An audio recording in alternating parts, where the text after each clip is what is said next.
একজন মানুষ যদি এইচআইভিতে আক্রান্ত হয় তাহলে সে কতদিন বাঁচবে এবং তার কি চিকিৎসা নিতে হবে? এখন পর্যন্ত এইচআইভি এর কোনো স্পেসিফিক ট্রিটমেন্ট নাই, অর্থাৎ যে একটা মাত্র ট্রিটমেন্ট নিলে এই এইচআইভিটা ভালো হয়ে যাবে এমন কোনো ট্রিটমেন্ট এখন পর্যন্ত আবিষ্কার করা হয়নি। তবে এইচআইভি পেশেন্টদের জন্য রয়েছে কম্বিনেশন ট্রিটমেন্ট বা অ্যান্টিরেট্রোভাইরাল থেরাপি। এই কম্বিনেশন ট্রিটমেন্ট, অ্যান্টিরেট্রোভাইরাল থেরাপি এগুলো নিলে কি হয়, এইচআইভি যে ভাইরাসটা আছে এই ভাইরাসটাকে কন্ট্রোলে রাখা যায় এবং পেশেন্টের ইমিউনিটি এটাকে বাড়ানো যায়।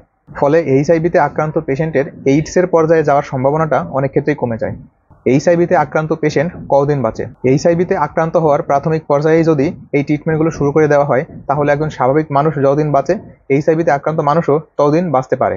এটা সম্পূর্ণই পেশেন্টের শারীরিক অবস্থার উপর নির্ভর করে। তবে একজন এইচআইভি আক্রান্ত পেশেন্টকে সারা জীবনই এই অ্যান্টিরেট্রোভাইরাল থেরাপি নিয়ে যেতে হবে।